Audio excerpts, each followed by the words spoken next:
اولا كده في اول الفيديو تمام هعمل لك كوبايه نسكافيه. فضي مخك خالص عشان حلقه النهارده هنتكلم عن حاجات وتفاصيل كتير جدا جدا جدا.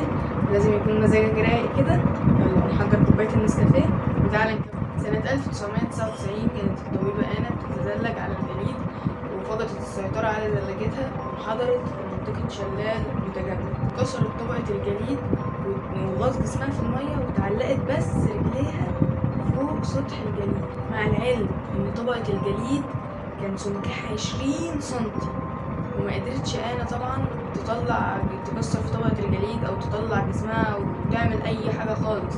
ده 20 سنتي طبقة جليد وانت محشور فيها، فحط نفسك مكانها كده. حظها بقى ان هي قدرت تلاقي جيب هوائي تمام تتنفس منه ماشي وهي تحت. الجيب الهوائي ده عبارة عن ايه؟ بتبقى منطقة كده تمام تحت المية وفوقها الجليد، بيبقى فيها هواء والمية ما بتقدرش تخش منها تمام. فهي بنت المحظوظة قدرت تلاقي المنطقة دي ويعني فضلت فيها بقى لحد ما النجدة جت وكده. وفي الوقت ده حاول زملائها يطلبوا المساعدة، وفي ال40 دقيقة دول كان جسم آنا متحوط كده بالمية المتلجة من كل اتجاه، وبدأت درجة حرارتها تنخفض بالتدريج لحد ما وصلت 13.7 درجة سيليزية، ودرجة إن جسم الإنسان الطبيعي العادي 37 درجة سيليزية. متخيل هي نزلت قد إيه؟ وطبعا بسبب انخفاض درجة الحرارة الكبير ده اللي حصل اتوقف قلبها وتوقفت دورتها الدموية، وكل ده 40 دقيقة لحد ما يجي الإسعاف. والله على طول هما الإسعاف كده بيتأخروا دايما. وبعد ما اتعمل لها أول رسم قلب أقر بإن آنا كانت ماتت. الإسعاف لمستشفى الطوارئ اللي كانت على بعد ساعة تقريبا. لما وصلت هناك قرر زمايلها الأطباء إن هم على الأقل يرجعوا الدفى لجسمها. وصل الأطباء جسم آنا بجهاز القلب والرئة الصناعي، وبدأوا يخرجوا الدم من جسمها بالتدريج ويرفعوا درجة حرارته ويرجعوه تاني للأوعية الدموية. يوم كامل كانت درجة حرارة جسم آنا بترتفع بالتدريج، وبعد 24 ساعة من الحادثة فجأة رجع قلبها يدق تاني. بعد 12 يوم آنا فتحت عينيها، وبعد أيام بسيطة قدرت تستغنى عن جهاز التنفس الصناعي. استمر الأطباء في متابعة حالة آنا لمدة شهرين في العناية المركزة، ورجعت آنا طبيبة بتشتغل بكامل صحتها وطاقتها داخل المستشفى اللي رجعت لها فيها الحياة. أنا أحمد صابر ودي معلومة على الماشي.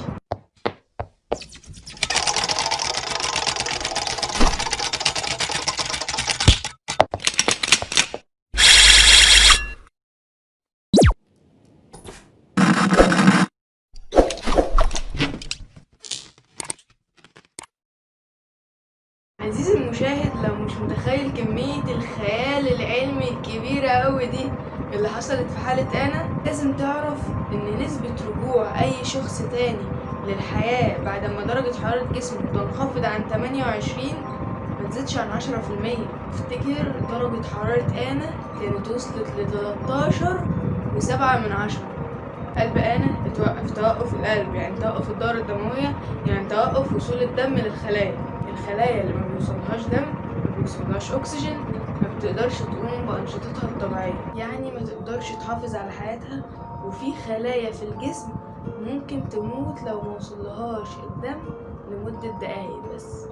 يعني حالة آنا ما كانش فيها أي أمل حتى لو قلبها رجع يدق تاني، بس الخلايا ما كانش بيوصلها الأكسجين اللازم، فأكيد هي متضررة بشدة.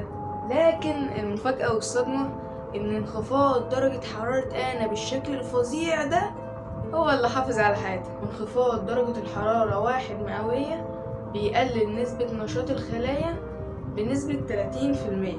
فالخلايا لما ما تشتغلش كتير مش هتحتاج أكسجين كتير، مش هتحتاج دم كتير.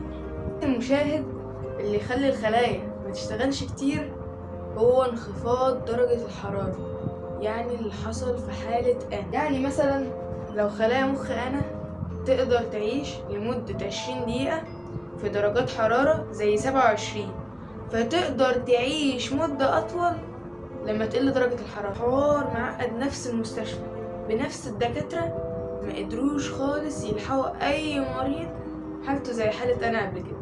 حالة أنا هي الوحيدة بس من نوعها اللي قدروا ينقذوها. تقدر تقول كده إن أنا كانت داعية 24 ساعة. معنى كده عزيزي المشاهد إن احنا نقدر نسقع خلايا في الجسم عشان ننقذها من التلف في أي حالة مرضية تسبب معنا وصول الدم ليها، لحد ما نقدر نتعامل مع الحالة ونرجع وصول الدم بشكل طبيعي خالص. وفي خلال ال100 سنة اللي فاتوا اتعمل تجارب وأبحاث كتير بتحاول تستخدم طريقة خفض درجة حرارة جسم المريض زي السكتة الدماغية والسكتة القلبية وتسمم الدم. بس أكيد لما نسقع المرضى هيجيلهم برد، وفي خلال التجارب اللي فاتت دي كلها كان نص الناس بيجيلهم أعراض التهاب رئوي شديدة جدا. فكده شكل فكرة تجميل المرضى أجمد من إنها تبقى حقيقة. لكن الحوار موقفش ووصل لناس تفكيرهم خيالي أوي أوي أوي، وقالوا مادام التسقيع بينفع مع الأحياء وبيحافظ على حياتهم، ليه منسقعش الموتى في الفريزر ونحافظ على أجسامهم لأطول فترة ممكنة؟ يمكن في المستقبل يلاقوا طريقة يرجعهم للحياة تاني. سنة 1972 أنشأ الزوجين فريد وليندا مؤسسة ألكور لتمديد الحياة والغير هادفة للربح. فكرتهم كانت حفظ جثث الموتى في فريزرات ضخمة درجة حرارتها 160 تحت الصفر، لحد ما يلاقي الطب طريقة نخرجهم بيها من الفريزر ونفكهم ونرجعهم للحياة تاني. لحد سنة 2016 كان في المؤسسة دي 1400 جثة، منهم بقى فنانين، رياضيين، ممثلين، مش عارف ايه كده، وطبعا جثة المؤسس نفسه. ولو مش معاك 200,000 دولار لحفظ جسمك كله، ممكن تحفظ راسك بس كده ب80,000 دولار، على أساس إن لما العلم يقدر يرجع الموتى أحياء تاني هيقدر يركب راسك على جسم أي حاجة. بس يا صاحبي هما بصوا للحوار من ناحية العلم وتدرسوه من ناحية العلم، بس ما بصوش لأهم حاجة في الحوار ده كله، رأي ربنا والدين بيقول ايه.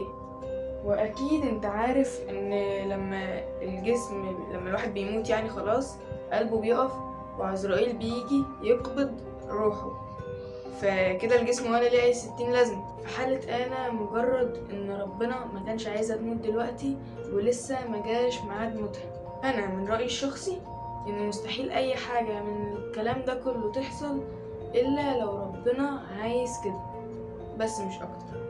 وبكده تكون خلصت حلقة النهاردة، وكل امنياتي بالشفاء والقوة لمحاربين المرض حول العالم. اشوفكم الحلقة الجاية على خير، سلام.